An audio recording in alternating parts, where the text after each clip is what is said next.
नमस्कार. संघर्ष वृत्तवाहिनीमध्ये आपलं स्वागत. घेऊया ठाणे आणि आसपासच्या परिसरामधील घडणाऱ्या महत्त्वाच्या घडामोडींचा आढावा. आंतरराष्ट्रीय स्तरावरती आणि भारत सरकार संलग्न काम करणाऱ्या नवी दिल्ली येथील विश्व संस्कृती व पर्यावरण संरक्षण आयोगाने पत्रकारिता करताना पर्यावरण संवर्धनाच्या बहुमूल्य योगदानासाठी ज्येष्ठ पत्रकार प्रशांत सिनकर यांना जर्नलिझम अँड एन्व्हायरमेंट सायन्स या विषयावरती मानद डॉक्टरेट देण्यात आलेली आहे. ग्लोबल वॉर्मिंगच्या पार्श्वभूमीवरती जगभरात पर्यावरणाचे महत्त्व वाढीस लागले असून जागतिक पातळीवरती त्या दृष्टीने वेगवेगळी पावलं उचलली जात आहेत. भारतातही त्या बाबतीत निरनिराळे प्रयत्न केले जात असताना पर्यावरणविषयक जागृती करणारे अभ्यासू पत्रकार प्रशांत रवींद्र सिनकर हे देखील तितक्याच तळमळीचे पर्यावरण जनजागृतीसाठी विशेष प्रयत्न करताना दिसतात. त्यांच्या या कार्याची दखल राष्ट्रीय आंतरराष्ट्रीय स्तरावर घेतली आहे. त्यांना आजपर्यंत अनेक प्रतिष्ठेच्या पुरस्कारांनी सन्मानित करण्यात आलं आहे. त्यांच्या कार्याचा गौरव नवी मुंबई दिल्ली येथील विश्व संस्कृती व पर्यावरण संरक्षण आयोग या संस्थेने पत्रकारिता आणि पर्यावरण संवर्धनासाठी प्रशांत सिनकर यांना डॉक्टरेट ही पदवी बहाल केली आहे. सर्व नागरिकांना आवाहन करण्यात येत आहे की सध्या डासांमार्फत पसरणाऱ्या डेंग्यू या आजाराचा प्रसार रोखण्यासाठी प्रत्येकाने पुढील प्रमाणे कार्यवाही करावी. डेंग्यू आजार एडिस इजिप्ती हा डास चावल्याने होतो. या डासांची पैदास साचलेल्या किंवा साचवलेल्या स्वच्छ पाण्यामध्ये होते. 8 दिवसांपेक्षा जास्त दिवस पाणी उघडे व साचून राहिल्यास त्यात डास अंडी घालतात. अंड्यांच्या अळ्या तयार होऊन पुढे डास तयार होतात. यासाठी आपल्या घरातील पाणी साठे उदाहरणार्थ बॅरल्स, पिंपे, टाक्या, हौद, रांजणे इत्यादी दर आठवड्याला रिकामे करून घासून पुसून कोरडे करून पुन्हा भरावे. 1 दिवस कोरडा दिवस म्हणून पाळावा. पाणी साठ्यांना घट्ट झाकणे बसवावीत किंवा जुनी साडी, चादर, धोतर यांनी बांधून झाकून ठेवावीत, म्हणजे डास त्यात जाऊन अंडी घालणार नाहीत. घराच्या गच्चीवर आजूबाजूला अंगणात कोठेही पाणी साचू देऊ नये.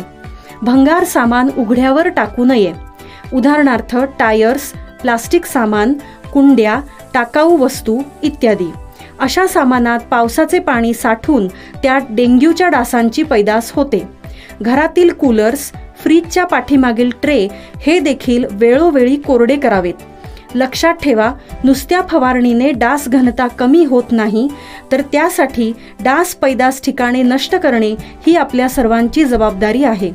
कोणताही ताप अंगावर न काढता जवळच्या शासकीय रुग्णालयात मोफत औषधोपचार घ्या. अशा प्रकारे नागरिकांनी सहकार्य केल्यास डेंग्यूचा प्रसार रोखणे सहज शक्य आहे.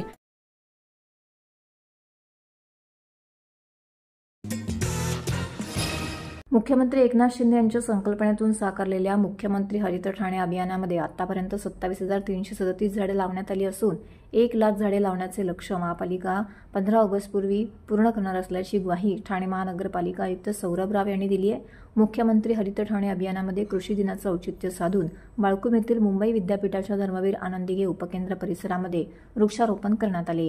या समारंभामध्ये महापालिका आयुक्त सौरभ राव, मुंबई विद्यापीठाचे कुलगुरू रवींद्र कुलकर्णी, माजी स्थायी समिती सभापती संजय भोईर, माजी नगरसेविका उषा भोईर, अतिरिक्त आयुक्त संदीप माळवी यांसह इतर अधिकारी उपस्थित होते. उपस्थितांच्या हस्ते या ठिकाणी वृक्षारोपण करण्यात आले.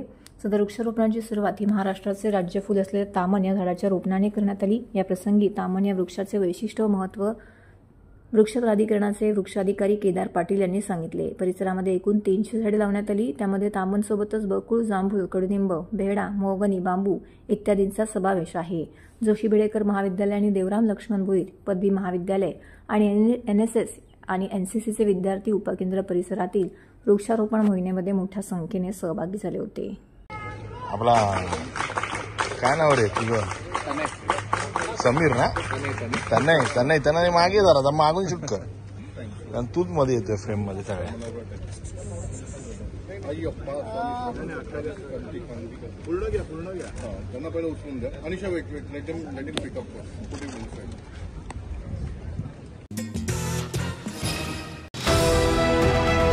TJSB सौर शक्ती कर्ज. गो ग्रीन, करा वीज बिलावर बचत.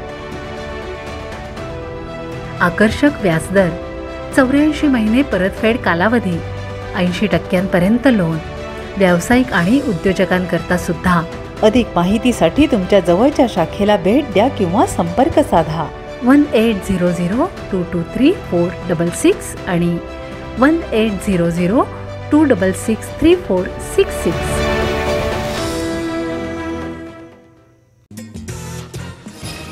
नीट परीक्षेच्या पेपर फुटीबाबत एनडीए आघाडी आता आक्रमक झालेली आहे. ठाण्यात देखील काँग्रेस शहर कमिटीच्या वतीने त्यांनी आपली भूमिका एका पत्रकार परिषदेमध्ये मांडलेली आहे. ठाणे शहर काँग्रेसचे अध्यक्ष विक्रांत चव्हाण यांनी नीट परीक्षेबाबत झालेल्या पेपर फुटी प्रकरणाचा तीव्र निषेध नोंदवला आहे. त्याचबरोबर शासनाने याबाबत संबंधित दोषींवरती कारवाई करण्याची मागणी देखील त्यांनी केलेली आहे. अन्यथा तीव्र आंदोलन करण्याचा इशारा देखील यावेळी ठाण्यातील काँग्रेसचे अध्यक्ष विक्रांत चव्हाण यांनी दिलेला आहे. सदर पत्रकार परिषदेस राहुल पिंगळे यांसह इतर काँग्रेसचे पदाधिकारी देखील उपस्थित होते. यापुढे होऊ नये म्हणून तरी आवाज कोणीतरी उठवला पाहिजे ना. आज राहुल गांधी चले इसलिए एनडीए को बहुमत नहीं मिला ना. क्या तो 4 बॅनर्स आम्ही सगळीकडे लावले. असेच बॅनर्स आम्ही यांचे शिक्षकांचे जाहीर करणार. बघा, ह्या 10वी आणि 12वीच्या ज्या परीक्षा असतात त्याच्यानंतर एंट्रन्स एक्झामिनेशन आपल्या देशात सुरू झालेले आहेत. वेगवेगळ्या अभ्यासक्रमांसाठी, पोस्ट ग्रॅज्युएशन, ग्रॅज्युएशन अभ्यासक्रमांसाठी ह्या परीक्षा सुरू झालेल्या आहेत. त्याच्याच एक भाग म्हणून नीट आहे या ठिकाणी. आणि नीट एक फक्त हे आहे, निमित्त आहे. परंतु या सगळ्या ज्या परीक्षा आहेत याच्यात सर्रास पेपर फुटी होते. आणि त्यामुळे जे खऱ्या अर्थाने अभ्यास करून शिक्षण घेणारी जी मुलं असतात, गरिबांचे असतील, श्रीमंतांचे असतील, रात्रंदिवस जे अभ्यास करतात व त्यांची बौद्धिक क्षमता वापरून ते जास्ती मार्क मिळवतात, त्यांची या ठिकाणी कुठेतरी गळचेपी होते, फसगत होते. कारण हे पेपर फुटल्यामुळे जे अभ्यास करत नाहीत किंवा जे पेपर विकत घेऊ शकतात अशी मंडळी, बोकस मंडळी या ठिकाणी जास्ती त्याच लेवलची मार्क घेऊन पास होतात. आणि त्यामुळे ह्या ठिकाणी समतोल राहत नाही पुढच्या ह्याच्यामध्ये, अभ्यासक्रमामध्ये किंवा नोकऱ्यांमध्ये याच्यामध्ये समतोल राहत नाही. कारण अशी चुकीची लोक चुकीच्या ठिकाणी जातात, चुकीच्या मार्गाने. आणि त्यामुळे ही पेपर फुटी जी झाली आहे हिचा थेट संबंध एक काल परवाच्या पदवीधर निवडणुका असतील किंवा शिक्षक मतदारसंघाच्या निवडणूक याच्याशी जोडला जातो. कारण शिक्षकच या ठिकाणी जे अभ्यास बसवतात, अभ्यासक्रम जे पेपर बसवतात, पेपर सेट करतात, तेच पाकिटं घ्यायला लागलेत या ठिकाणी, असं आम्हाला समजलंय. त्यांनीच पाकिटं घेऊन मतदान केलंय.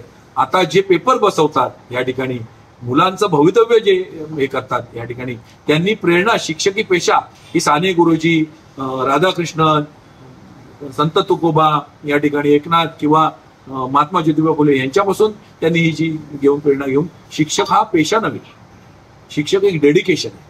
आणि त्यामुळे तेच जर पाकिट घेऊन या ठिकाणी मतदान करत असतील तर ही शोकांतिका आहे देशाची. या ठिकाणी कसे तुमचं आमचं भवितव्य, नागरिक कसे काय घडणार याच्यातून चांगले नागरिक. आणि म्हणून या सगळ्या प्रकरणाची चौकशी झाली पाहिजे. या ठिकाणी या संस्था चालकांच्याही कारभाराची, ज्यांनी पैसे घेतले असतील त्यांची चौकशी झाली पाहिजे. शिक्षकांवरही कारवाईचा बडगा उभारला गेला पाहिजे. म्हणजे झालं ते ठीक आहे, पण याच्या पुढे घडू नये. बनावट कागदपत्रे तयार करून त्या आधारे न्यायालयामध्ये बोगस जामीन देणाऱ्या टोळीचा ठाणे नगर पोलिसांनी पर्दाफाश केला आहे. एका बलात्काराच्या गुन्ह्यातील आरोपीला अशाच प्रकारे बनावट कागदपत्रांच्या आधारे बोगस जामीन दिल्याचे निदर्शनास आल्यानंतर ठाणे नगर पोलिसांनी हुसेन वारसी अन्सारी याच्यासह 5 आरोपींना अटक केल्याची माहिती वरिष्ठ पोलीस निरीक्षक विजयकुमार देशमुख यांनी दिली आहे. वागळे स्टेट पोलीस ठाण्यामध्ये 2023 मध्ये दाखल झालेल्या विनयभंग, मारहाण आणि बलात्काराच्या गुन्ह्यामध्ये रमेश यादव हा न्यायबंदी आहे. त्याच्या विरुद्ध ठाण्याचे अतिरिक्त जिल्हा न्यायाधीश यांच्या न्यायालयामध्ये रमेशने जामिनासाठी अर्ज केला होता. त्याच्या जामिनासाठी हुसेन अन्सारी याची जामिनाची बनावट कागदपत्र तयार करून त्यास ठाणे न्यायालयामध्ये बोगस जामीनदार म्हणून हजर करण्यात आले. हा प्रकार पोलिसांसह न्यायालयाच्या निदर्शनास आल्यानंतर या प्रकरणी जिल्हा व सत्र न्यायालयाच्या न्यायदान विभागाचे कर्मचारी विनोद पाटील यांनी या प्रकरणी ठाणे नगर पोलीस ठाण्यामध्ये फसवणुकीसह इतर कलमान्वये 3 जानेवारी रोजी गुन्हा दाखल केला होता. पोलीस उपायुक्त सुभाष बुरसे यांच्या मार्गदर्शनाखाली वरिष्ठ पोलीस निरीक्षक देशमुख यांच्या पथकाने तपासादरम्यान न्यायालयात बोगस जामीनदार म्हणून हजर असलेला हुसेन अन्सारी आणि त्याचे साथीदार इम्तियाज अहमद मेमन उर्फ चपट या दोघांना 12 जून रोजी अटक केली आहे. सखोल चौकशीमध्ये Aslam Noor Mohammed Mansuri, Hop Horrocks and communication मधील मेहताब हैदर, नसीम नकवी आणि त्यांचा मेवना मेहंदी हसन उर्फ आसिफ यांची नावं समोर आली आहेत. आसिफच्या मदतीने झेरॉक्स दुकानातील कम्प्युटरमध्ये अन्सारी वारसी यांच्या नावाचे बनावट आधार कार्ड, इंटरनॅशनल एअर कंडिशनर कंपनीचे ओळखपत्र, पगार पावत्या, रेशन कार्ड तयार करून ठाणे जिल्हा न्यायालयात जामीनदार एजंट म्हणून काम करणाऱ्या इम्तियाज अहमद मेमन उर्फ चपट याच्या मदतीने वारसी याला न्यायालयामध्ये बोगस जामीनदार म्हणून हजर केले होते. पण ठाणे नगर पोलीस स्टेशन येथे 3 जानेवारी 2024ला एक गुन्हा दाखल केला होता. गुन्हा रजिस्टर क्रमांक 3/2024. याच्यामध्ये माननीय अतिरिक्त जिल्हा न्यायालय ठाणे येथील जे अधीक्षक आहेत त्यांनी गुन्हा दाखल केला होता. तर या कोर्टामध्ये स्पेशल केस क्रमांक 450/2023 जे वाघाई पोलीस स्टेशनला गुन्हा दाखल होता 37/2023, भादवी कलम 376 आणि इतर कलमान्वये दाखल होता. या गुन्ह्यातील जे न्यायबंदी आरोपी होता रमेश सत्यनारायण यादव याच्या जामिनाकरता हुसेन वारसी अन्सारी यांनी जामिनाची बनावट कागदपत्रे तयार करून न्यायालयामध्ये बोगस जामीनदार म्हणून हजर राहिला आणि न्यायालयाची दिशाभूल आणि फसवणूक केली म्हणून गुन्हा दाखल करण्यात आला होता. तर या गुन्ह्याच्या तपासादरम्यान आपण आतापर्यंत एकूण 5 आरोपी अटक करण्यात आलेले आहेत. याच्यामध्ये आरोपी हुसेन वारसी अन्सारी मुंब्रा हा कोर्टामध्ये बोगस जामीनदार म्हणून स्वतः हजर राहिलेला आहे. याच्यामध्ये एजंट इम्तियाज अहमद मेमन उर्फ चपट याने एजंट म्हणून काम केलेलं आहे. असलम मोहम्मद मनसुरी याने बनावट कागदपत्र यांच्यापर्यंत पोहोचवण्याचं काम केलेलं आहे. आणि आरोपी क्रमांक 4 आणि 5 मेहताब हैदर नसीम नकवी आणि मेहंदी इक्बाल हसन उर्फ आसिफ याने बनावट कागदपत्र तयार करून दिली आहेत. तर आतापर्यंत आपण जे आरोपी आहेत त्यांनी तयार केलेलं बनावट ration card, Aadhaar card, international air condition company Akurli Mumbai याचा बनावट पगाराचा दाखला आणि त्याच कंपनीचे बनावट ओळखपत्र हे जप्त केलेले आहेत. तसेच त्यांनी जे कागदपत्र बनवण्यासाठी जी वापरलेली साधन सामुग्री आहे, कम्प्युटर, प्रिंटर तसेच इतर काही साधन आहे, सामुग्री आहे ते आपण जप्त केलेली आहे. तर या गुन्ह्याच्या तपास दरम्यान असंही निष्पन्न झालेलं आहे की त्यांनी ठाण्यातील इतर कोर्टात तसेच मुंबई आणि पुण्यामधील काही कोर्टात देखील अशाच प्रकारे बोगस जामीनदार म्हणून हजर राहिलेत आणि बनावट कागदपत्र तयार केले आहेत. त्याचा आणखीन तपास जो आहे तो आपला चालू आहे. आरोपी क्रमांक 4 आणि 5 जे आहेत मेहताब हैदर नकवी आणि मेहंदी इक्बाल हसन यांनी त्यांचं मुंब्रामध्ये दुकान आहे झेरॉक्सचं, त्या दुकानामध्ये त्यांनी बनावट कागदपत्र बनवलेले आहे. दुकान जे आहे ते आपण त्याला आरोपीला अटक करून दुकानासंदर्भात कारवाईसाठी आपण पत्रव्यवहार केलेला. केंद्र आणि राज्य शासनाच्या विविध विभागांची मंजुरी मिळवूनही केवळ तपासणी न झाल्याने नवी मुंबई महानगरपालिकेच्या स्वमालकीच्या वैद्यकीय महाविद्यालयाची प्रवेश प्रक्रिया रखडली आहे. नवनिर्वाचित खासदार नरेश म्हस्के यांनी दिल्ली येथे आरोग्य आणि कुटुंब कल्याण मंत्री प्रतापराव जाधव यांची भेट घेत तातडीने राष्ट्रीय आयुर्विज्ञान आयोगाने महाविद्यालयाची पाहणी करून महाविद्यालय सुरू करण्याचा मार्ग मोकळा करावा अशी विनंती निवेदनाद्वारे केली आहे. ठाणे लोकसभा मतदारसंघातील नवी मुंबई महानगरपालिकेच्या आरोग्य विभागांतर्गत post graduate institute of medical sciences या नावाने स्वमालकीचे पदव्युत्तर वैद्यकीय महाविद्यालय सुरू करण्यासाठी पाठपुरावा सुरू आहे. केंद्र शासन, राज्य शासन यांचे विविध विभाग व महाराष्ट्र आरोग्य विज्ञान विद्यापीठ नाशिक यांची मंजुरी घेण्यात आली आहे. वैद्यकशास्त्र, बालरोग, स्त्रीरोग, शल्यचिकित्सक, अस्थिव्यंग या 5 विषयांसाठी राष्ट्रीय आयुर्विज्ञान आयोगाकडे मंजुरीसाठी नवी मुंबई महानगरपालिकेने अर्ज सादर केला असल्याची बाब खासदार नरेश म्हस्के यांनी आरोग्य आणि कुटुंब कल्याण मंत्री प्रतापराव जाधव यांच्या निदर्शनास आणून दिली आहे. तर संपूर्ण हिंदुस्थानातील पदव्युत्तर महाविद्यालय प्रवेश देण्याची प्रक्रिया सुरू होणार असल्याने नवी मुंबईच्या पदव्युत्तर विद्यार्थ्यांना 2025-26 या वर्षासाठी प्रवेश परीक्षांबाबत कार्यवाही सुरू करणे आवश्यक आहे. या महाविद्यालयांमुळे लक्षवेधी गोरगरीब रुग्णांची मोठी सोय होणार आहे. तर विभागाचे मंत्री महोदय म्हणून आपण संबंधित अधिकाऱ्यांना आदेश देऊ.